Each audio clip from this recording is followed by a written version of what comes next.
Vous aviez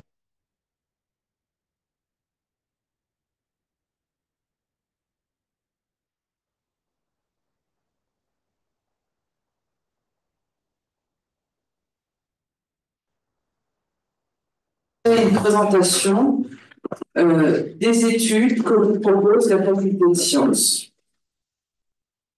Pour laquelle vous avez beaucoup de professionnels qui se sont mobilisés et en plus ce sera filmé. Donc vous allez voir différents travaux qui ont été faits en collaboration. Donc, les différentes aides.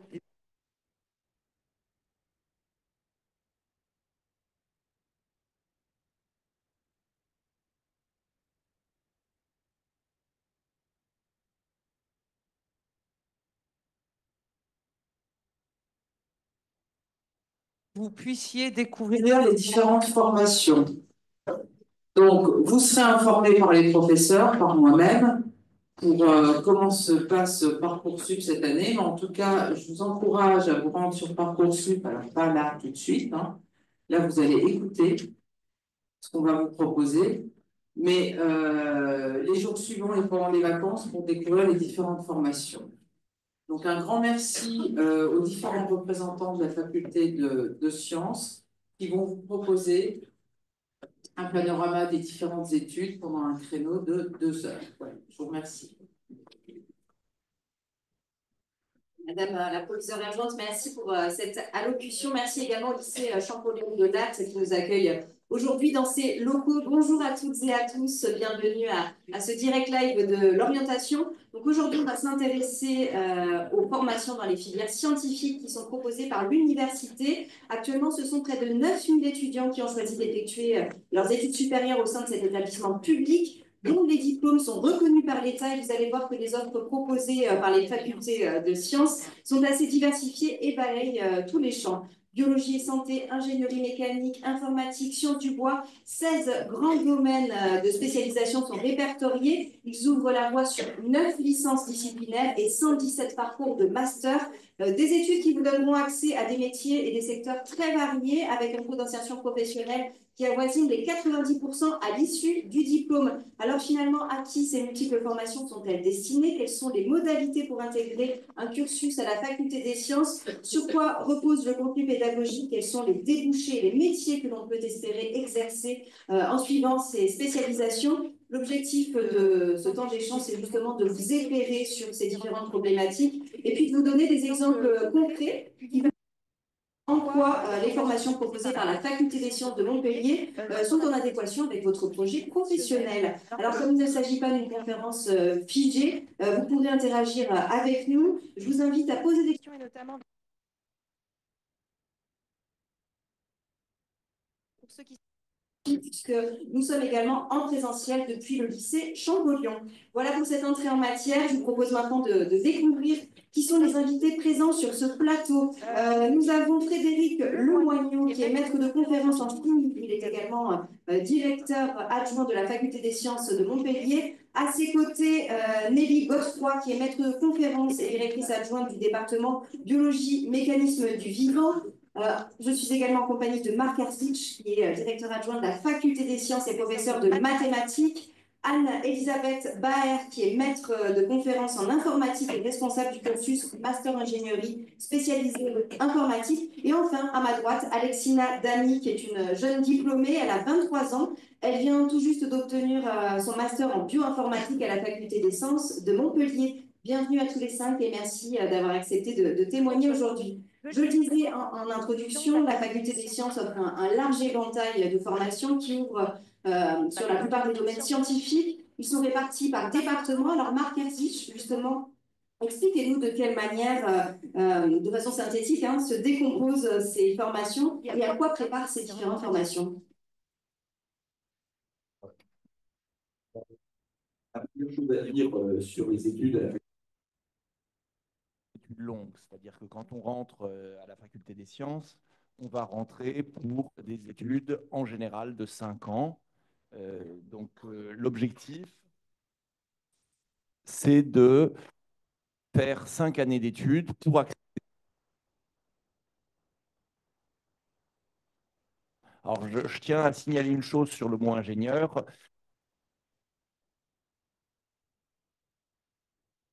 Mais ce que nous constatons, c'est que nos diplômés, quand ils sont insérés dans le monde professionnel, ils ont pour la plupart d'entre eux une mission dans une entreprise qui s'appelle ingénieur.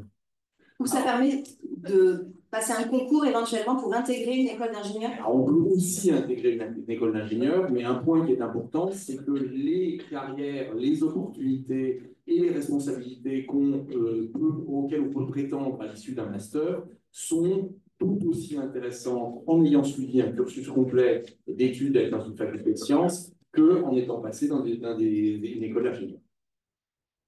Alors, les autres aspects justement de l'université, les différentes filières et secteurs proposés. Donc, je vous ai dit 5 années, alors 5 années qui se découpent en deux parties. Une première partie qui est encore assez généraliste, qui s'appelle la licence, qui est un diplôme qui dure 3 ans.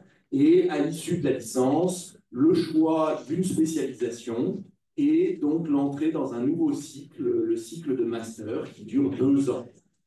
Ces deux diplômes sont des diplômes nationaux. Ce que ça signifie, c'est qu'ils sont reconnus partout et qui permettent en particulier, à l'issue du cycle d'essence, si jamais on ne trouve pas dans les spécialisations présentes sur place dans la faculté dans laquelle on est inscrit, de les chercher une autre spécialisation dans un master partout en France.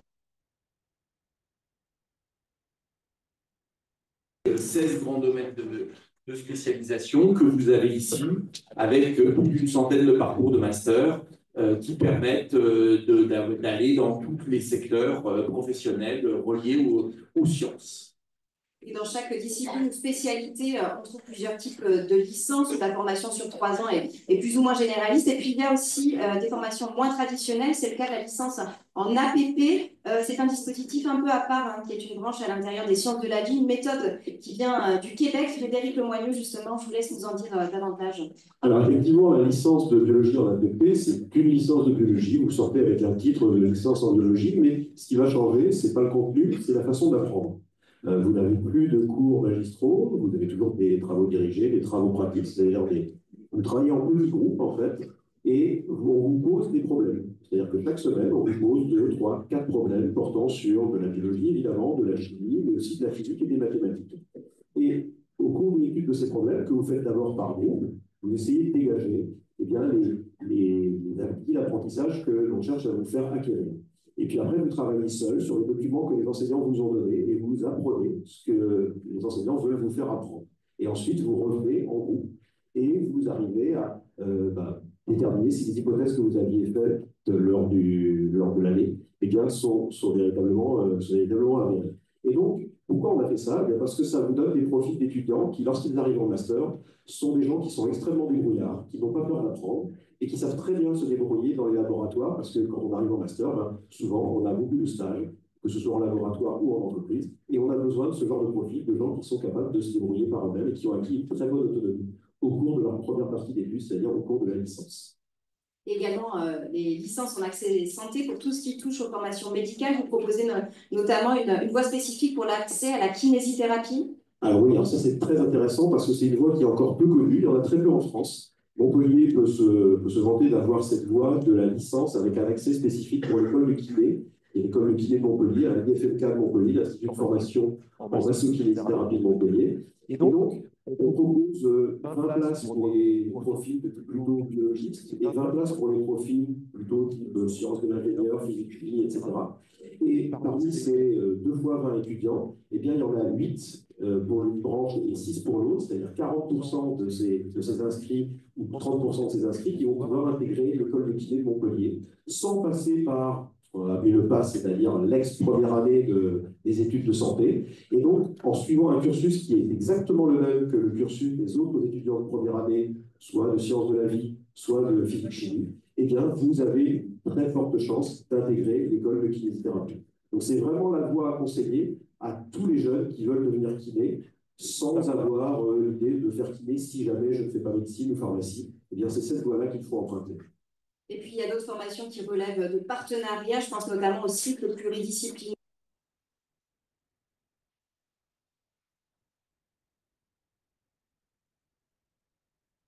Il s'agit là d'une formation assez originale, une alternative à la prépa pour des étudiantes et des étudiants qui seraient très intéressés par vraiment aller loin dans les études scientifiques, avec un intérêt très marqué pour éventuellement une carrière dans la recherche.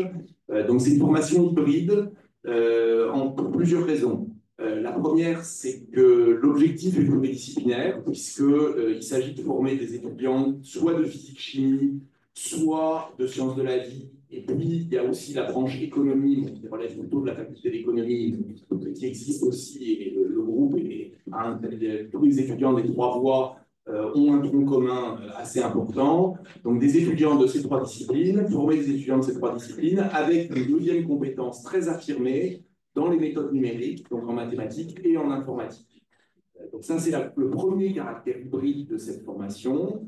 Le deuxième caractère hybride, c'est qu'il s'agit d'une collaboration entre l'université, donc deux facultés, la faculté des sciences, la faculté d'économie, et le lycée Joffre, avec une entrée progressive dans l'enseignement supérieur, puisque en première année, les étudiantes et les étudiants sont 4 jours par semaine au lycée Joffre et 2 demi-journées par semaine à l'université.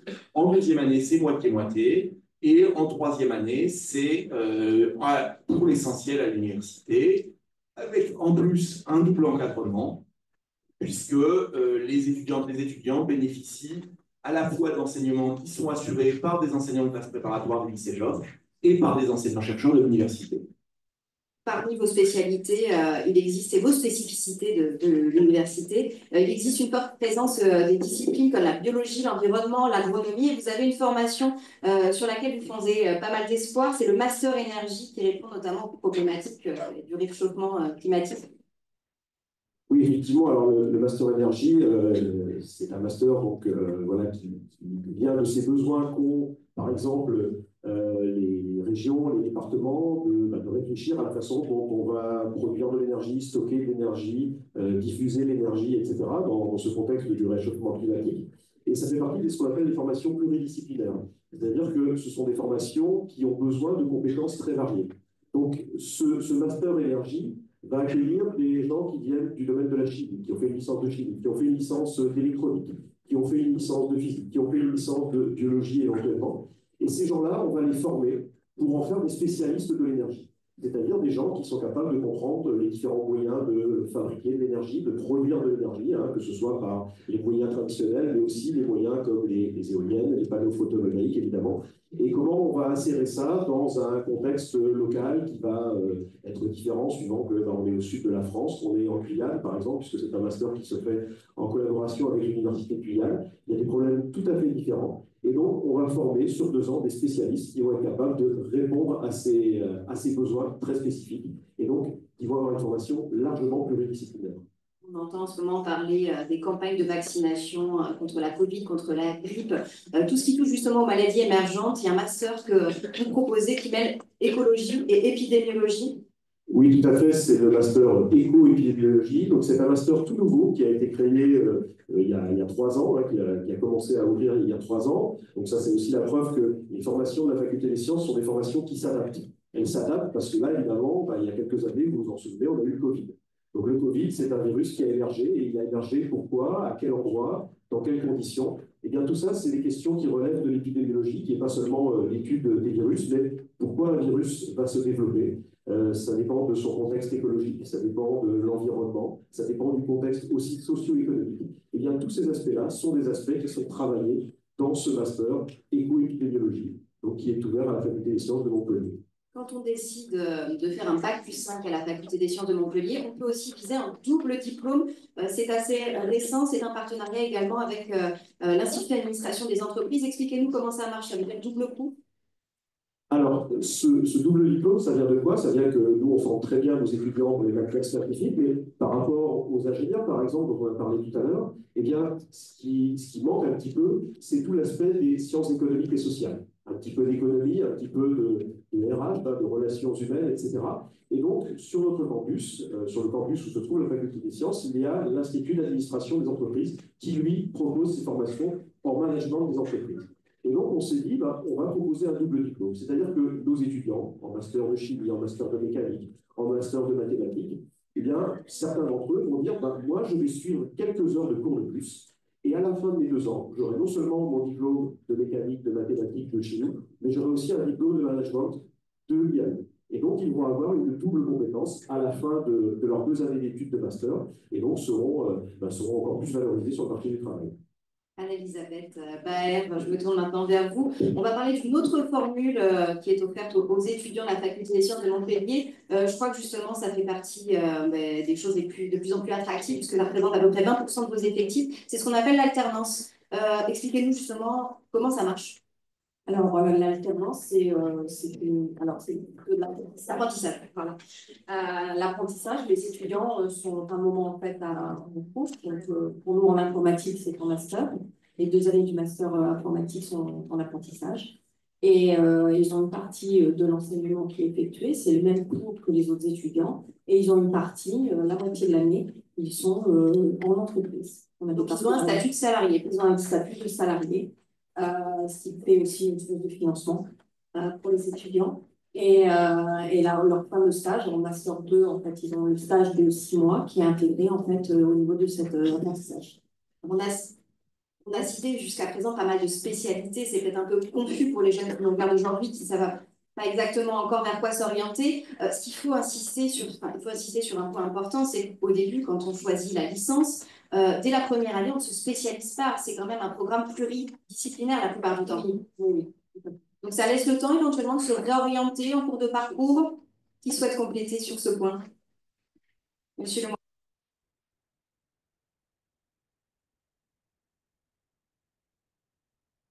Je suis engagé dans une voie et c'est un tube et je ne pourrais pas sortir de ce tube. Alors, ce n'est pas du tout vrai et vous allez voir peut-être dès aujourd'hui, lorsque vous allez regarder ce qui est disponible à la Faculté des sciences sur Parcoursup, vous allez voir qu'on va parler en termes de portail. Le portail, c'est un terme de Parcoursup.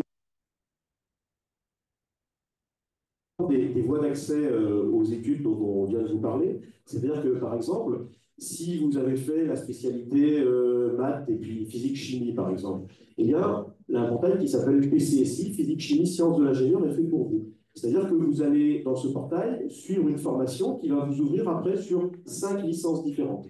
Ça veut dire que, par exemple, vous avez peut-être l'idée de rentrer à la fac des sciences pour faire de la chimie. Et puis, au cours de vos études, la première année, vous allez découvrir peut-être l'électronique ou la mécanique, qui sont des spécialités qui ne sont pas enseignées en tant que telles au lycée. Et bien là, si ça vous dit, si ça vous intéresse, bien là, vous pourrez, à la fin du premier semestre, c'est-à-dire au mois de décembre, janvier, choisir de vous spécialiser, commencer à vous spécialiser un petit peu en électronique ou en mécanique ou en physique. Et puis à la fin de l'année, bien vous direz, bah, finalement, je ne veux plus aller en licence de chimie, je veux aller en licence de mécanique. Alors évidemment, si on veut faire des grands écarts, si on veut passer par exemple de biologie pour aller vers les mathématiques, ce sera plus difficile, ça se conçoit forcément. Mais on a laissé la place suffisamment en première année à des réorientations qui peuvent se faire facilement en cours d'année ou à la fin de la première année. Et un autre point qui est important, c'est de voir que les activités professionnelles maintenant, elles reposent énormément sur l'apport de compétences et de disciplines scientifiques Très différentes. Ce que ça signifie, c'est que quelqu'un qui aura suivi des études de biologie, quelqu'un qui aura suivi des études de mathématiques, ça ne veut absolument pas dire que son secteur d'activité professionnelle sera dans la droite ligne de ses études. On trouve des gens qui ont suivi des études de vie et qui travaillent dans le secteur de la santé, des gens qui ont suivi des études d'informatique et qui travaillent dans le secteur de la biologie. L'apport de ces compétences scientifiques très différentes, c'est quelque chose qui est extrêmement recherché par tous les types d'emplois, par les entreprises. Et donc, à partir de là, la force aussi des études scientifiques dans une faculté des sciences, c'est de pouvoir être en contact avec des disciplines très, très différentes tout au long de ces études, justement favoriser ce type d'insertion. Et justement, quel est le profil de vos étudiants? D'où viennent-ils? Quel a été leur parcours initial? Alors, nos étudiants, leur parcours initial, c'est très nettement des bacheliers généraux, c'est-à-dire des gens qui ont fait un bac général. Il y a quelques bacheliers technologiques, mais c'est vrai que la faculté des sciences n'est pas forcément la voie privilégiée pour les gens qui ont fait un bac techno. Donc, ce sont essentiellement des bacheliers généraux. Et même s'il y a une plus grande variété de spécialités maintenant qu'il y a eu une réforme dans des études du secondaire, on trouve majoritairement des gens qui ont quand même fait des spécialités scientifiques. Donc, par exemple, on parlait du PCSI tout à l'heure. Là, on va y retrouver essentiellement des gens qui ont la doublette maths, physique, chimie. En sciences de la vie, c'est un peu plus varié. Ils ont en général tous fait la spécialité SVT, mais alors ça peut être SVT plus physique-chimie, SVT plus maths, SVT plus autre chose. Donc ça, c'est permis. C'est-à-dire que ne dites pas, ah, finalement, j'ai fait qu'une spécialité scientifique, je ne vais pas pouvoir rentrer en fac des sciences. Ça, c'est pas vrai du tout. C'est-à-dire qu'on émet des recommandations et à l'intérieur de ces recommandations, eh bien, il y a une certaine latitude et on pourra examiner le dossier de quelqu'un qui n'a pas forcément deux spécialités scientifiques. Et puis les gens qui viennent chez nous sont essentiellement des gens en première année qui viennent de Montpellier et même de la région proche de Montpellier. Donc, c'est des gens qui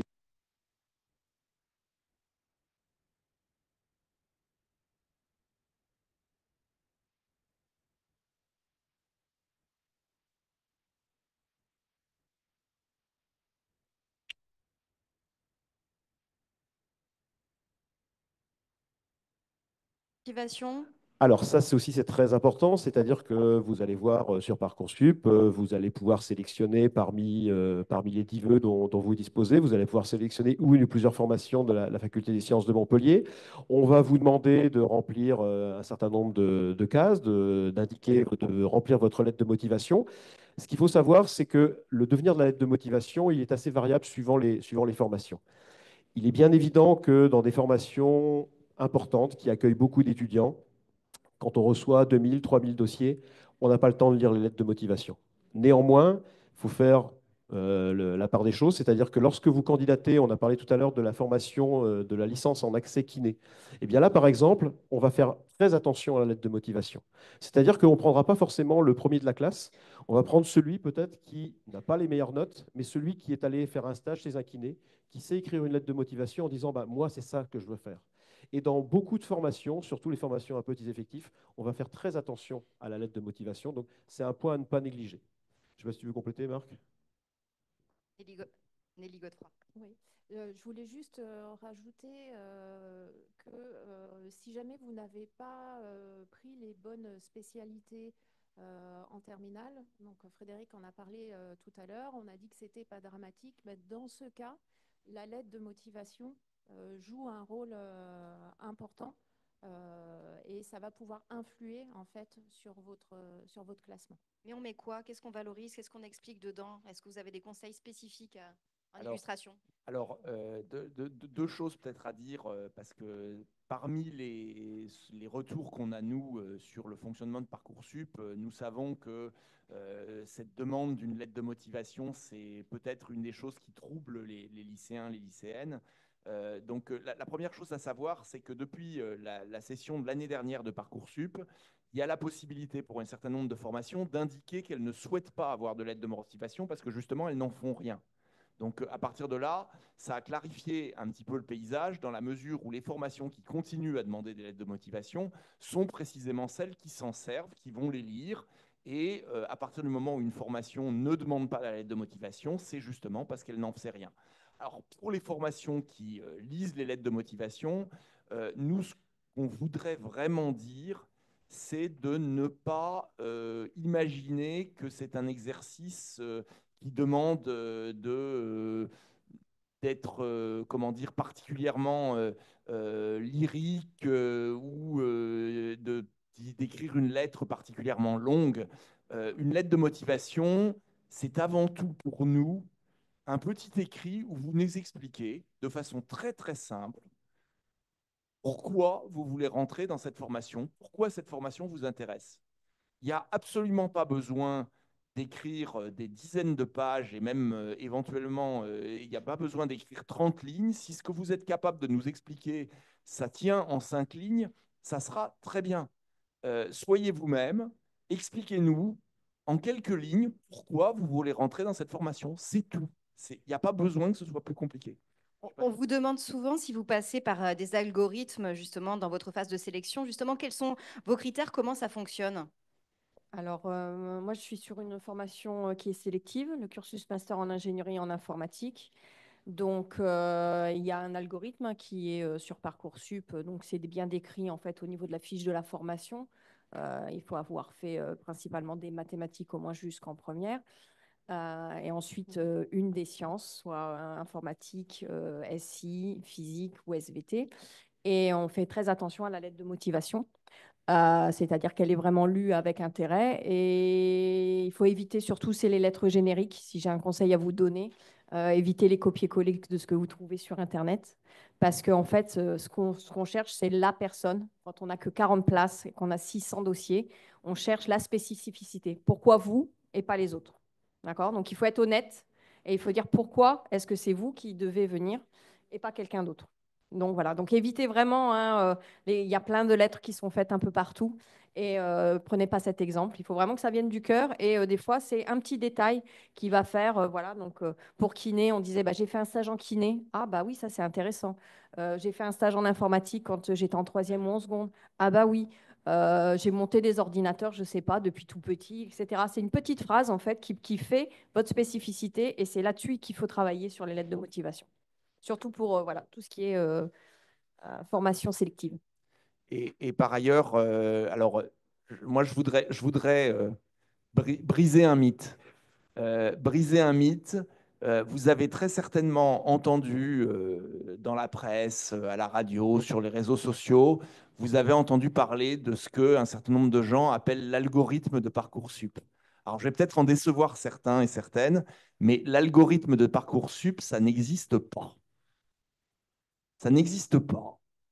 Ce qui existe, c'est la transmission de votre dossier à un certain nombre de commissions qui sont composées d'humains, et ces humains regardent les dossiers et font un classement.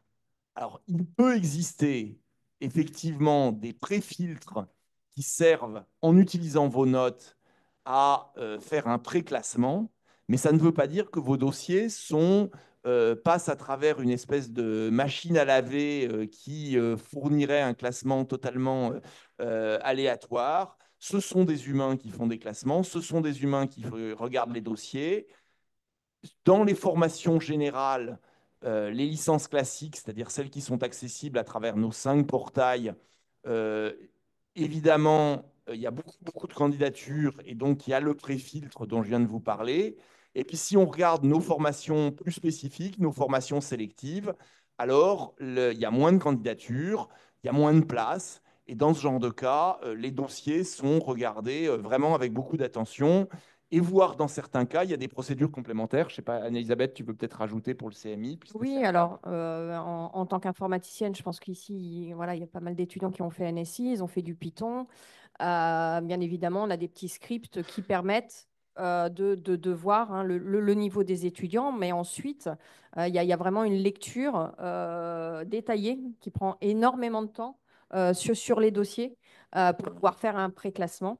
Et au niveau du CMI informatique, on a une seconde passe, c'est-à-dire que les étudiants qui seraient susceptibles d'être classés, il y a un entretien de 10 minutes qui se prépare aussi. Et selon l'entretien, donc pour montrer son savoir-être, comment on est par rapport aux autres étudiants, comment on va faire un groupe classe, parce que pour le CMI informatique, on a beaucoup de stages. Donc la façon dont vous vous comportez est importante. Donc c'est pour ça aussi qu'on lit les commentaires de vos enseignants, parce qu'on fait vraiment on fait attention donc, à votre comportement en classe. Voilà, donc même voilà, tous les bavardages, etc., tout ça c'est lu. Donc voilà, il faut vraiment faire attention à tous les commentaires que vos enseignants vous donnent, parce qu'on fait vraiment attention à ce que dit votre professeur principal au niveau de la lecture des dossiers. Oui, alors je voulais déjà juste revenir un petit peu sur la lettre de motivation. Vous demandiez qu'est-ce qu'on peut mettre dedans. Donc, être honnête, et effectivement, ça se sent hein, tout de suite quand on le lit. Une chose que vous pouvez mettre aussi, c'est si vous vous êtes déplacé au salon de l'étudiant, aux journées portes ouvertes, que vous avez rencontré des enseignants, que vous avez discuté avec eux, que ça vous a fait réfléchir sur votre formation, bah, c'est important aussi de montrer que vous êtes actif en fait par rapport à vos études. Donc ça, c'était la première chose. Et après, pour ce qui est des commissions donc Parcoursup, pour la biologie, on reçoit énormément de dossiers.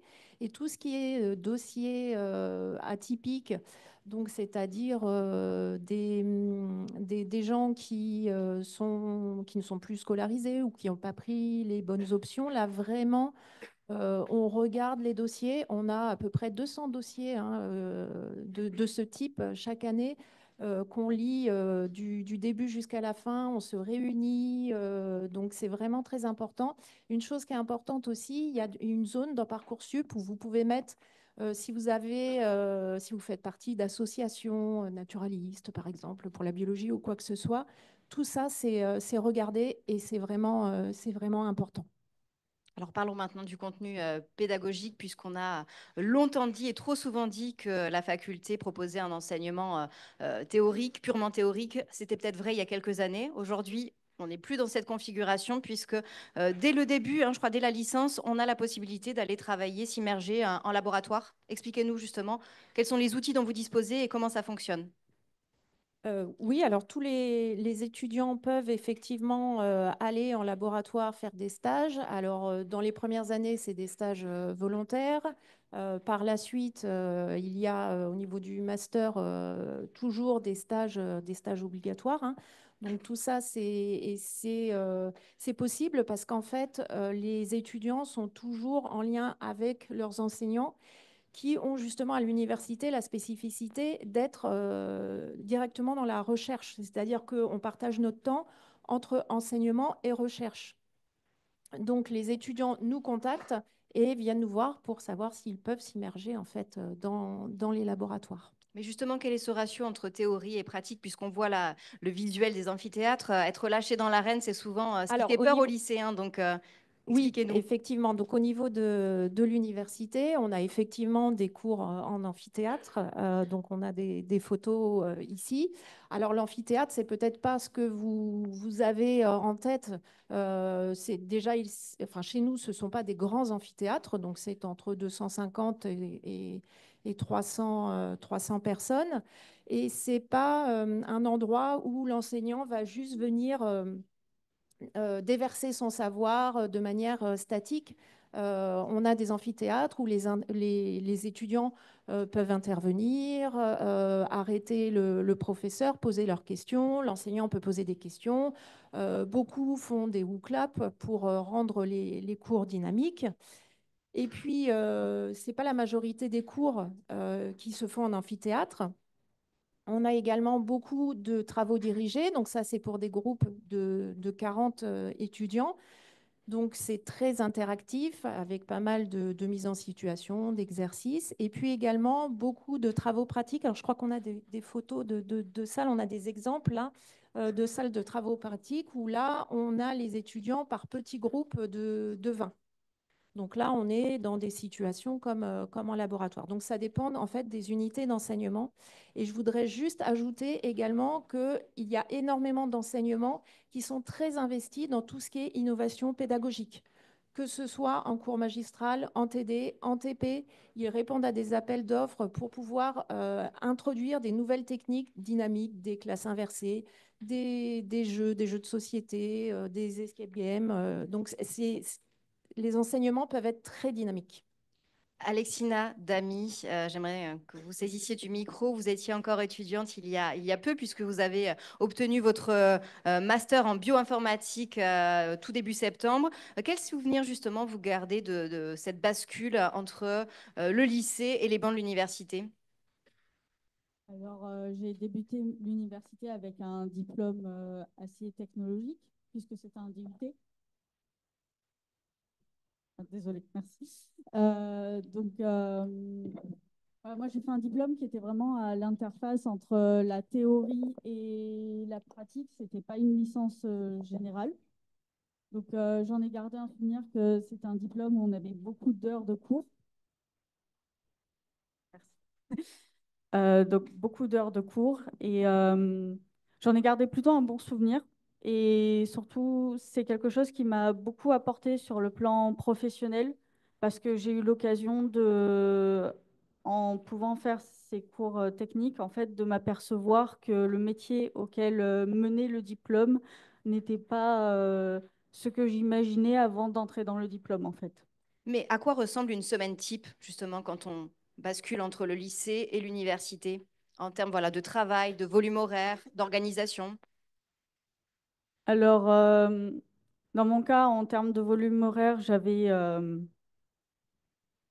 J'avais des semaines où je faisais du 10 heures, 16 heures, et quand j'étais vraiment très chargée, je pouvais faire du 8 heures, 18 heures sur plusieurs jours d'affilée. Donc voilà, le DUT, ça peut être très intense. Par contre, l'intérêt de ce diplôme, c'est que on n'a pas de travail à la maison. Et la licence plus générale, c'est moins chargé, mais en termes d'organisation, ça se rapproche plus de ma L3 ou du master. Vous allez devoir vraiment vous forcer en fait à travailler de vous-même à la maison, à vous créer des temps de travail qui ne vous sont pas imposés. À la fac, on découvre également de nouvelles matières qui n'étaient pas au programme au lycée. Est-ce que vous avez des exemples concrets à nous apporter? Alors oui, déjà il y a eu la microbiologie dans mon cas, donc qui est quand même assez particulier comme matière et qu'on ne peut pas découvrir avant. Et aussi la culture cellulaire. Vous me disiez, quand je suis arrivée à l'université, je doutais de mes capacités. Finalement, le message à délivrer aujourd'hui, c'est peut-être, vous le démontrez, hein, vous avez eu un DUT, vous êtes passé ensuite par une licence sciences de la vie et maintenant ce master. Donc, persévérer. Oui, tout à fait. Vraiment, l'idée, c'est, même si à la base, vous n'êtes pas sûr de continuer des études, vous le verrez très vite pendant votre licence. Vous verrez si vous êtes dans le bon domaine, si vous voulez continuer jusqu'au master. Et en fait, votre projet professionnel, il peut très bien se construire durant vos études. L'apprentissage d'une langue fait aussi partie des fondamentaux, avec notamment une assimilation du vocabulaire technique pour faciliter les conversations avec les professionnels du secteur. Alexina, vous me disiez ne pas avoir un bon niveau lorsque vous étiez lycéenne, mais que finalement c'était différent quand on pratique une fois à l'université. Oui, tout à fait. Déjà parce que en biologie, on a beaucoup d'articles scientifiques à lire. Et puisque les articles scientifiques sont en anglais et qui sont, en tout cas, peut-être que c'est plus facile maintenant, mais à l'époque, faire une traduction automatique, enfin, ça donnait pas de super bons résultats. Du coup, ça a vraiment déjà d'avoir cette lecture en anglais et d'avoir acquis un vocabulaire parce que on passe beaucoup de temps dans certaines matières à devoir lire de l'anglais. Ça aide énormément. Comment finalement on valide dans un premier temps sa licence? C'est par le contrôle continu, par un entretien oral, par un rapport de stage? Comment ça marche? Expliquez-nous concrètement.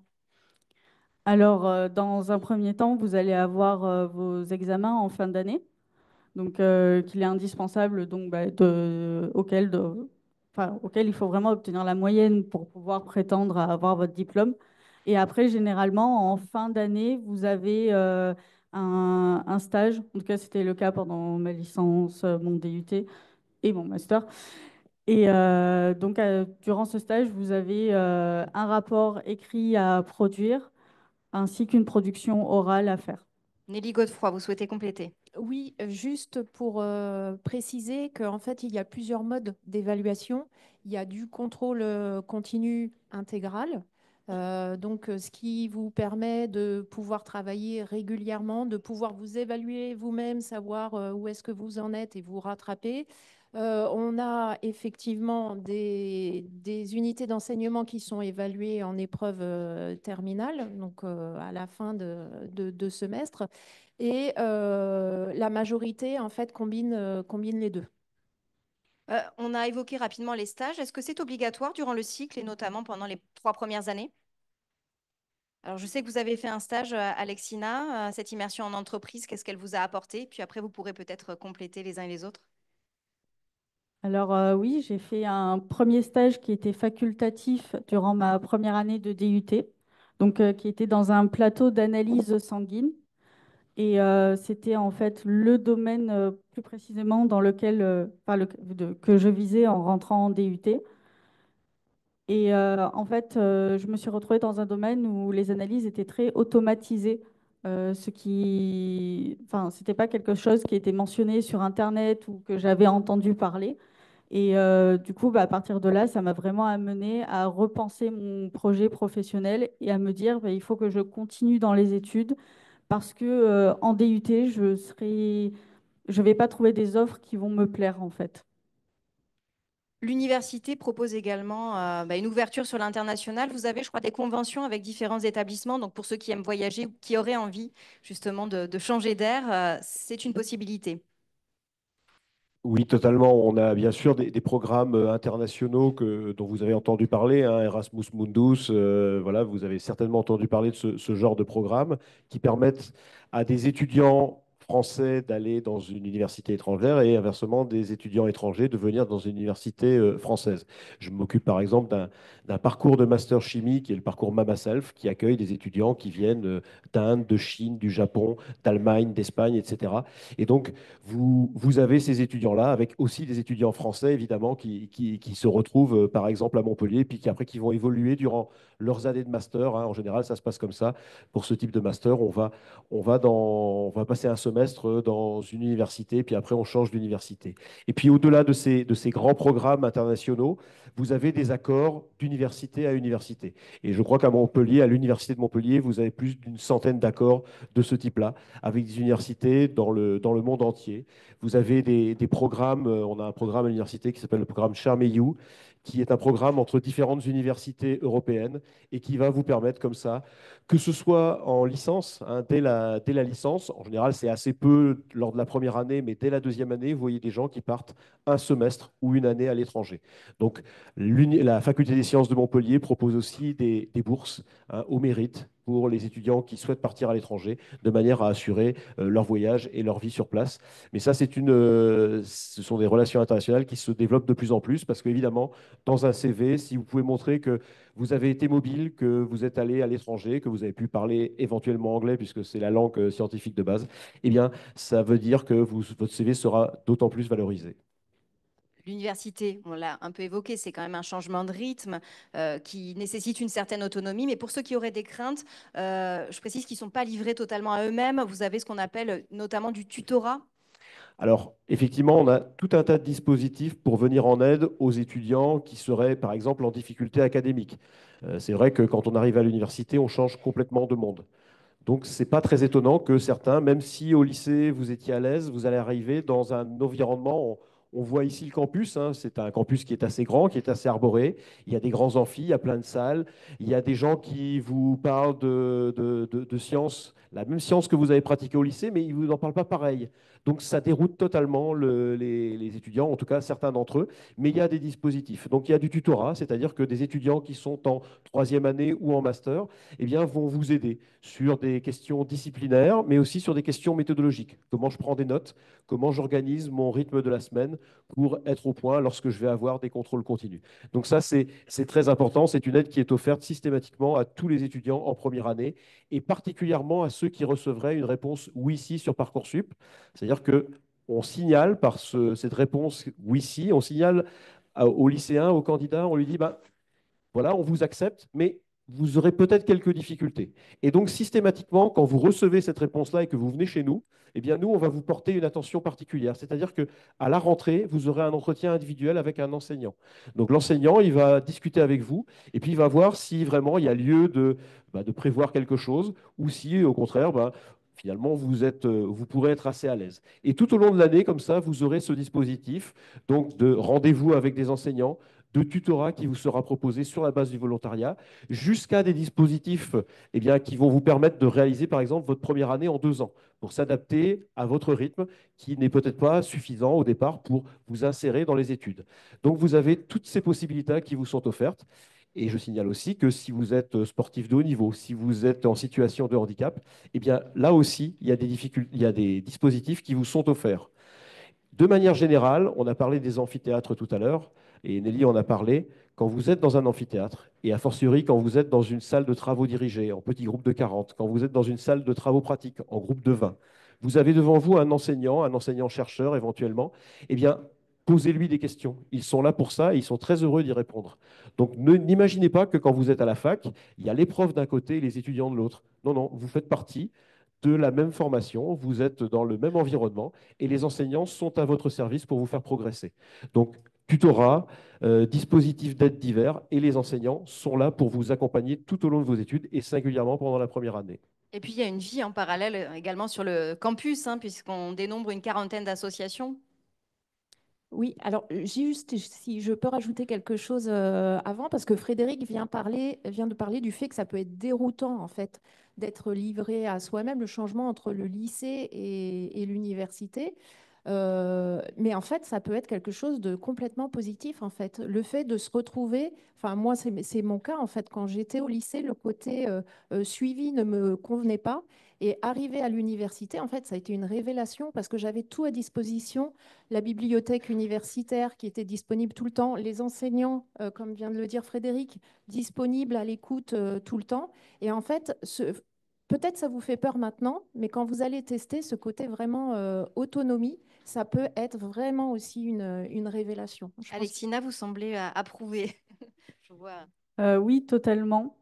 Parce que, en tout cas, l'expérience que j'ai eue en licence et en master, c'est vraiment d'avoir des gens à côté de moi qui étaient un peu dans la même galère finalement et des professeurs qui étaient là aussi. Mais en tout cas, de mon expérience, entre camarades, on était soudés et vraiment, ça permet de créer des liens et de passer des moments qui sont incroyables. J'aimerais qu'on revienne sur cette vie parallèle au campus, avec notamment tout le nombre d'associations qui existent, et puis toutes les infrastructures, hein, puisqu'on peut faire de la pratique sportive. Il y a plein de lieux à destination des étudiants. Tout à fait, et c'est quelque chose auquel on apporte beaucoup d'importance justement pour l'intégration des étudiants. Comme Alexina l'a dit, ce qui est important, c'est de créer des liens. Parce que, effectivement, là, vous n'êtes pas très loin de Montpellier, mais imaginez quelqu'un qui vient de beaucoup plus loin, qui n'a pas son milieu familial, qui n'a peut-être pas parfois ses copains avec lui. Eh bien, c'est très important de créer du lien. Et c'est vrai que pour ça, on a près d'une quarantaine d'associations de tout type. Il y a des associations disciplinaires, les associations des étudiants en sciences de la vie, en chimie, etc. Et puis, vous pouvez faire du théâtre. Si vous aimez les animaux, il y a des associations naturalistes, il y a des associations de jeux de rôle, etc., etc. Donc, il y a tout un tissu d'associations qui sont regroupées au-dessus de la cafétéria, qui est un des points centraux du campus, et qui vous permettent de rencontrer des gens avec qui vous pouvez partager eh bien, des passions. Et donc, comme ça, vous êtes inséré dans votre campus et le campus devient un lieu de vie. Et ça, c'est extrêmement important pour votre insertion dans les études. À propos justement de l'insertion dans le campus, on met beaucoup d'énergie à vous recevoir en début d'année, donc la première semaine de septembre. On organise une pré-rentrée, enfin, qui correspond finalement à une rentrée, hein, où on va vous recevoir donc les 1500 néo-entrants en L1 par petits groupes pour vous présenter la faculté des sciences au sein de l'université, mais également le fonctionnement, les outils. Vous allez être, donc ça en général par petits groupes de 40, mais vous allez aussi avoir des réunions plus spécifiques sur votre formation.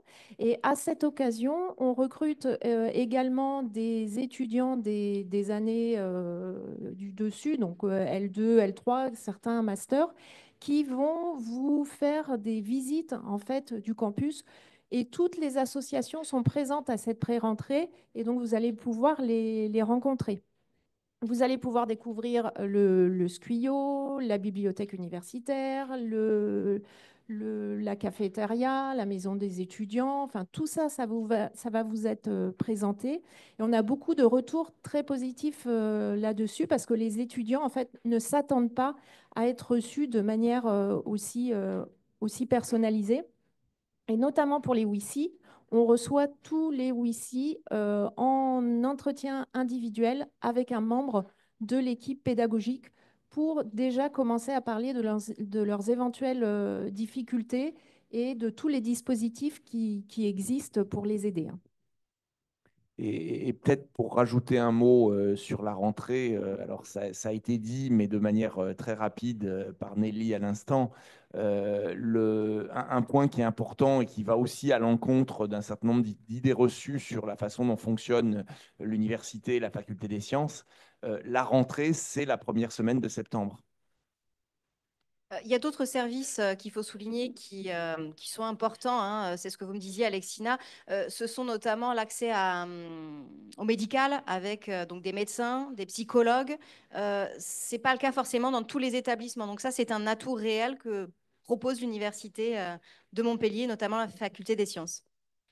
Oui, alors ça s'est singulièrement développé depuis le Covid, c'est-à-dire qu'en sus de la médecine préventive, hein, qui est la médecine des étudiants, mais aussi des personnels, il s'est développé tout un environnement d'aide pour les soins médicaux, c'est-à-dire que vous avez accès à des soins médicaux gratuits, y compris des soins dentaires et des soins ophtalmologiques, hein, au sein d'un centre universitaire de santé.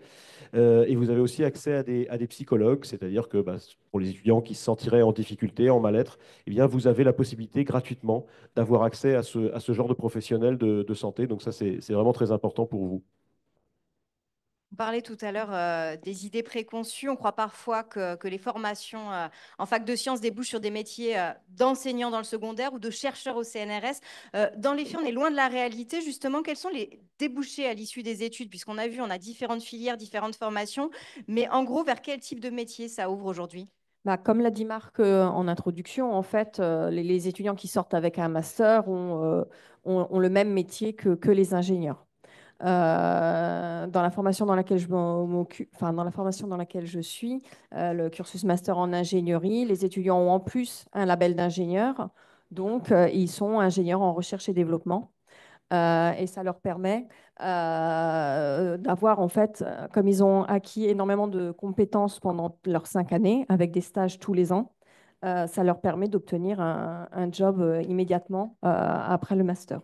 On peut travailler dans l'industrie, dans les Dans collectivités l'industrie. territoriales, dans l'éducation nationale. Vraiment, c'est assez diversifié. Oui, c'est assez diversifié. En informatique, on est majoritairement en industrie. D'accord. Quelques étudiants continuent en doctorat, parce que bien évidemment, après un master, on peut faire un bac plus 8 pour être enseignant-chercheur ou chercheur. Mais maintenant, la majorité partent en industrie. On a des chiffres qui s'affichent derrière nous. Je disais que Montpellier figurait au 4e rang des universités pour l'enseignement, notamment de la licence sciences et santé. C'est un palmarès qui est fondé sur la réussite en 3 ans, justement, et la capacité des universités à faire progresser les étudiants. Donc, est-ce que vous pourriez nous commenter justement ces chiffres au niveau de l'insertion professionnelle qui apparaissent juste ici? Alors, le premier point intermède. Effectivement, on est fin décembre. C'est une musique. Une fois que le son est coupé, voilà, vous pouvez reprendre. Donc sur l'insertion après des études dans une fac des sciences, la première chose à dire qui a été soulignée par Anne-Elisabeth, c'est que contrairement à l'image que certaines d'entre vous pourraient avoir, la plupart de nos diplômés trouvent un emploi dans le secteur privé. On a énormément de liens avec le monde socio-économique et de l'ordre de 75% de nos diplômés qui entrent sur le marché du travail directement après le master sont employés dans le secteur privé, sur des métiers d'ingénieurs, de cadres scientifiques plus généralement, dans des domaines extrêmement variés. Alors, vous avez derrière nous là un certain nombre de données, notamment en ce qui concerne le type d'emploi exercé. Alors, c'est plutôt tout en bas à gauche. Vous voyez que il y a 88% de nos diplômés de master qui sont rentrés sur le marché du travail après leur master, qui occupent un emploi qui est un emploi qui pourrait être qualifié de cadre, d'ingénieur, et donc ce qui correspond à l'objectif que nous visons quand nous formons des diplômés de master. Par ailleurs, le diplôme de master est un diplôme qui permet une insertion dans le monde professionnel de façon extrêmement satisfaisante, puisque si vous regardez le camembert qui est tout en haut, 18 mois après le diplôme, alors pourquoi 18 mois après le diplôme? Tout simplement parce que c'est la durée après le diplôme que le ministère de l'Enseignement supérieur nous demande de respecter pour faire les enquêtes. Donc, ce sont des enquêtes qui sont faites par un service dédié au sein de l'université. Et on constate qu'on a, là encore, une proportion extrêmement élevée de diplômés qui sont en emploi. Et celles qui ne sont pas en emploi ne sont pas au chômage, mais ils ont choisi de faire une formation complémentaire.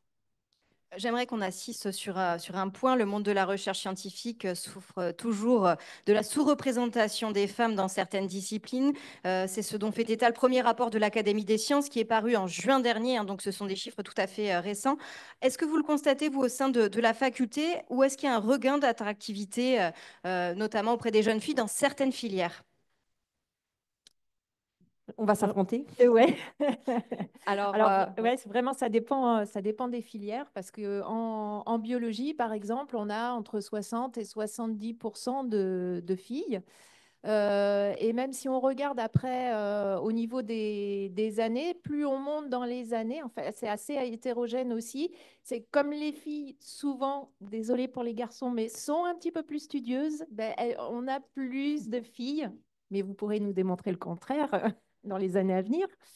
Euh, on a aussi plus de filles, mais ça, c'est vraiment très spécifique à la biologie. Et Anne-Elisabeth va Oui, dire- en informatique, c'est totalement le contraire. Avec le nouveau bac, et donc on a eu la chance d'avoir la spécialité NSI, donc en informatique. Et en fait, il y a très peu de jeunes filles qui continuent après la seconde, la NSI. Alors, je ne sais pas si ici, il y a des femmes qui ont suivi NSI. Je pense qu'elles ne doivent pas être beaucoup en classe. On est de l'ordre de 5 à 10%. Et sur la licence, ça continue en fait. On est de l'ordre de 5 à 10% d'étudiantes. Et ça monte aussi un petit peu. Alors, parce qu'en fait, c'est vrai que ce sont en général des étudiantes qui sont très sérieuses et les taux de réussite sont plus élevés chez les femmes que chez les hommes. Mais voilà, donc là, il n'y a que des terminales. Donc, vous êtes en année, voilà, la dernière année, mais il faut vraiment pousser aussi les jeunes femmes au niveau du lycée. Je parle à mes collègues qui sont là, en seconde, à ce qu'ils continuent la spécialité NSI pour pouvoir avoir des belles carrières en informatique. Je crois que c'est une chose à redire, hein. Les sciences, ce sont des métiers à la fois pour les hommes et pour les femmes, indifféremment. c'était assez dense, on a dit vraiment pas mal de choses ce matin. Pour ceux qui souhaiteraient en savoir davantage, on peut venir vous rencontrer sur le campus, notamment le 8 février. Il y a des journées portes ouvertes, donc comment ça va se dérouler? On peut aller voir les étudiants, découvrir les labos. Alors effectivement, le 8 février, sur le site de la Faculté des Sciences, dont vous avez pu voir quelques images, là c'est facile à repérer parce que sur la place Bataillon, donc vous avez cette sculpture appelée familièrement la saucisse et le beignet. Et donc le bâtiment derrière, c'est le bâtiment principal d'enseignement et c'est là que vous pourrez rencontrer à la fois des enseignants, mais aussi des étudiants comme Alexis donc des étudiants qui sont soit en licence, soit en master et qui peuvent vous parler de leur expérience, pourquoi ils sont là, qu'est-ce qu'ils y font et à quoi ils se destinent ensuite. Et puis, durant cette visite que vous pourrez faire, il y a également des conférences qui vous sont proposées par les différentes formations. Et puis, on vous montre aussi, par exemple, en chimie, on a une filière qui fabrique des parfums et des cosmétiques. Donc là, ils font des petites démonstrations. En électronique, eh bien, ils ont un très joli carte électrique sur lequel vous pourrez éventuellement monter. Donc, vous pourrez explorer non seulement ce bâtiment 36, mais vous pourrez être amené à aller dans certaines salles de TP, par exemple, pour voir un petit peu comment vous pourrez travailler dans ces salles de travaux pratiques, que ce soit en chimie, en électronique, en mécanique. Donc, vous aurez accès au campus, vous aurez accès aux formations et vous pourrez complètement vous informer de près en discutant avec des enseignants et des étudiants. Combien coûte l'inscription à la faculté des sciences en termes de frais de scolarité et de quel matériel a-t-on besoin? Alors, les frais de scolarité à la Faculté des Sciences, c'est national. Donc, c'est, je crois, en tout 330 euros si on inclut la CEVEC, donc la contribution à la vie étudiante, hein, qui est généralisée. Donc, ça veut dire que ce n'est pas très, très cher. Au niveau du matériel, alors, là, ça va aussi dépendre des filières. En biologie, par exemple, si vous faites des dissections, bah, vous aurez besoin d'un petit kit de dissection. En chimie, il faudra avoir une blouse. Mais sinon, il n'y a aucun matériel particulier à avoir à la Fac des Sciences, non. Si vous avez des questions dans la salle, je vous invite à vous manifester puisque d'ici quelques instants, je pourrai vous tendre le micro pour poser vos questions. Nous avons un doctorant qui est présent justement dans l'amphithéâtre. Il s'agit de Mohamed Rekal. Alors, il est en première année de thèse actuellement. Il a également suivi un master à la Faculté des Sciences. J'aimerais qu'on l'entende réagir justement sur son parcours à l'université, sur les conseils qu'il pourrait vous donner. Alors, bonjour. Alors, j'ai pas voulu manquer cette séance. juste pour témoigner de l'efficacité du programme de l'université à faire collimater le potentiel des étudiants. Alors, je suis issu d'un parcours non linéaire. Euh, j'ai fait une première spécialité en automatique, donc dans un autre pays. Et en fait, en arrivant ici à Montpellier, donc j'ai pu trouver donc un personnel très engagé et, et des professeurs hautement qualifiés qui ont su comment maximiser mon potentiel. Et je voulais témoigner aussi de la qualité du programme. Donc, il y a un rayonnement international. Donc, juste faites confiance au processus et au programme. Vous pouvez vous retrouver dans que ce soit dans des entreprises ou dans des laboratoires de recherche. Notamment, on a des laboratoires ici comme le CNRS, enfin, des organismes comme le CNRS qui sont à rayonnement international et qui ont un impact scientifique conséquent. Et voilà, donc osez et ne lâchez pas. Faites-leur confiance et ils vous guideront. Et bonne chance à tous. Ne soyez pas timide, faites preuve de curiosité, n'hésitez pas à poser vos questions. Est-ce que vous en avez dans la salle? Si c'est le cas, faites-moi un petit signe de la main, que je puisse vous tendre le micro. Bon. On a une question. Je vais vous demander peut-être voilà, de nous dire dans quelle filière vous êtes, peut-être votre prénom, dans quelle filière vous êtes, où quelles sont vos spécialités et à qui est destinée la question. Donc, ça serait plus du côté de la mécanique du vivant. Ça serait pour des précisions sur la PCAV, la formation PCAV qui est du coup pour le concours Agroveto. Et actuellement, du coup, je suis en spécialité sciences et vie de la Terre avec physique, chimie et maths complémentaires. Oui. Alors, c'est une spécialité qui accueille environ 30 étudiants. Donc là, pour le coup, au niveau de Parcoursup, la lettre de motivation va être très, très importante. Donc, c'est une formation qui est quand même assez sélective, hein. Il y a beaucoup, beaucoup, beaucoup de dossiers qui sont demandés. Alors, je vous encourage à venir justement le 8 février parce il y aura des étudiants qui seront là et la responsable également. Est-ce que vous avez des questions plus précises sur la formation? Est-ce que dans la salle, nous avons d'autres questions? Avant de conclure, si personne ne se manifeste d'ici là, peut-être chacun... Ah, nous avons une question. Même chose, hein, peut-être donner une indication sur votre spécialité, sur ce que vous souhaitez éventuellement faire et à qui est destinée la question. Du coup, bonjour, moi je m'appelle Raphaël, je suis en maths physique avec Maths Expert.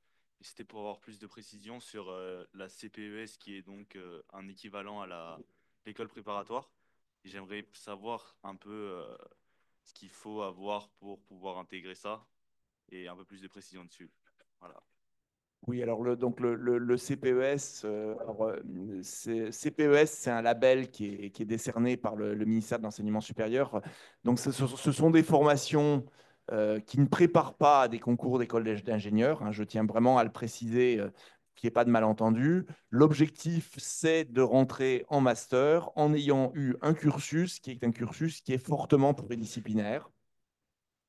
Et l'idée sous-jacente, et que les étudiantes, les étudiants qui sont engagés dans le CPES sont plutôt motivés par des carrières dans la recherche. Alors, ce n'est pas forcément la recherche dans le secteur public, ça peut être la recherche dans le secteur privé, mais a priori, ce sont des étudiantes, des étudiants qui sont extrêmement ambitieux sur la quantité de sciences qu'ils souhaitent apprendre et l'importance de la science dans leur formation.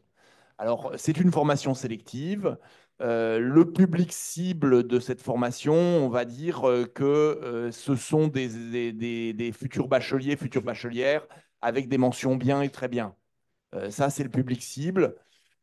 Donc, ça donne une idée du niveau d'exigence, hein. C'est une quantité de travail qui est équivalente à celui qui est d'une classe préparatoire. Enfin, je voudrais aussi signaler que toutes nos formations renforcées, hein, vous les avez derrière moi, toutes ces formations renforcées, la quantité de travail qui est demandée est importante et il faut être capable de résister à une quantité de travail importante dans des disciplines assez variées, puisque formation pluridisciplinaire veut dire qu'on va faire à la fois une discipline expérimentale comme de la physique et de la chimie ou de la biologie, et à côté des mathématiques, de l'informatique, mais aussi suivre des enseignements de culture générale et bien sûr une langue vivante. D'autres volontaires dans la salle pour poser une ou des questions?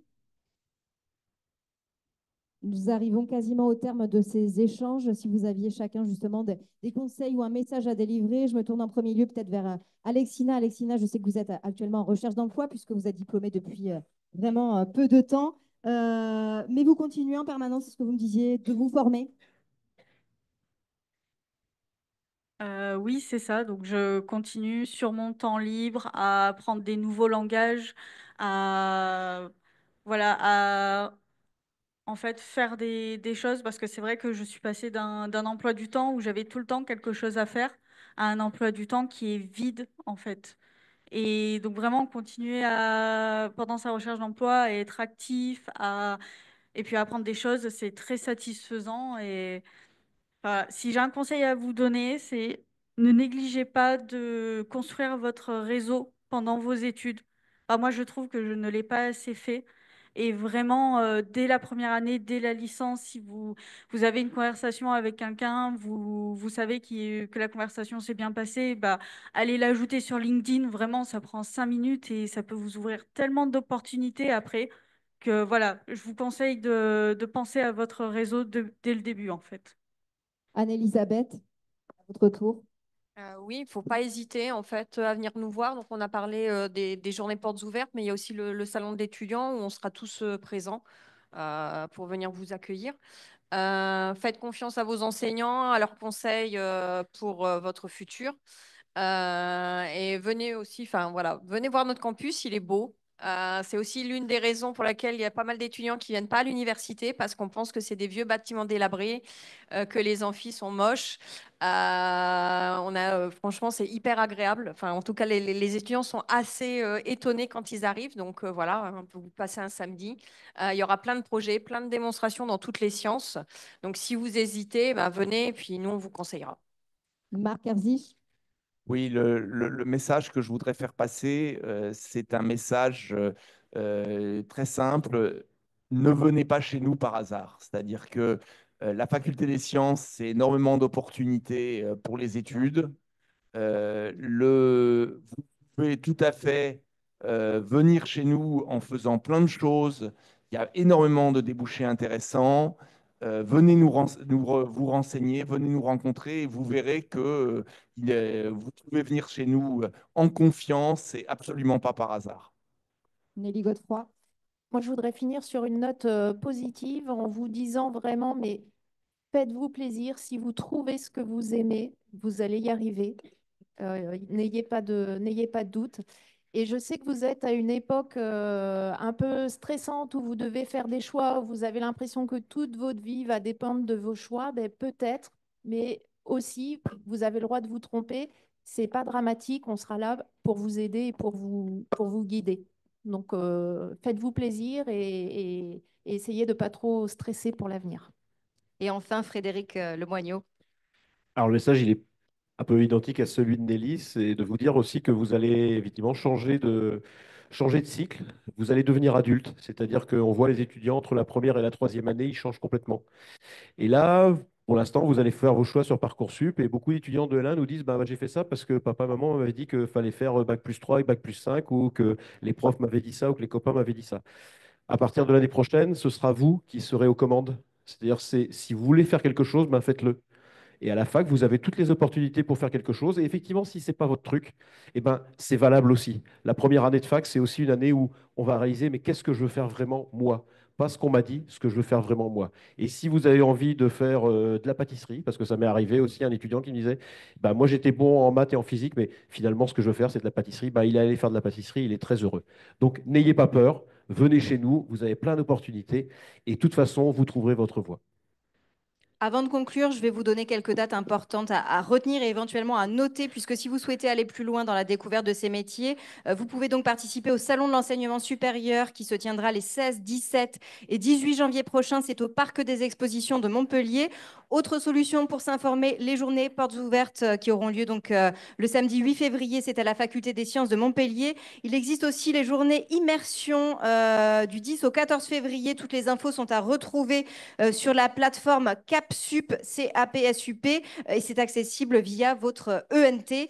N'hésitez pas également à vous rendre sur le site internet science.edu.umontpellier.fr pour obtenir des informations sur les différentes filières. Quoi qu'il en soit, il vous reste encore un peu de temps pour finaliser votre projet d'orientation, puisque, Madame, vous le disiez en introduction tout à l'heure, les modalités viennent à peine de démarrer sur Parcoursup. La plateforme vient d'ouvrir donc ce 18 décembre. Vous aurez ensuite du 15 janvier au 13 mars 2025 pour vous inscrire et formuler vos vœux. La date butoir pour compléter votre dossier est quant à elle fixée au 2 avril 2025. Ça, c'est pour le calendrier. Et si vous souhaitez revoir ces échanges, sachez que ce direct live consacré aux études à la Faculté des Sciences sera accessible en ligne via la plateforme Compass sur la page YouTube. Merci à tous les 5 pour vos témoignages. Merci également à l'établissement qui nous a accueillis aujourd'hui, donc le lycée Champollion de Latte. Merci à ceux également qui nous ont suivis en ligne et bon courage à toutes et tous dans vos démarches et dans vos projets d'orientation.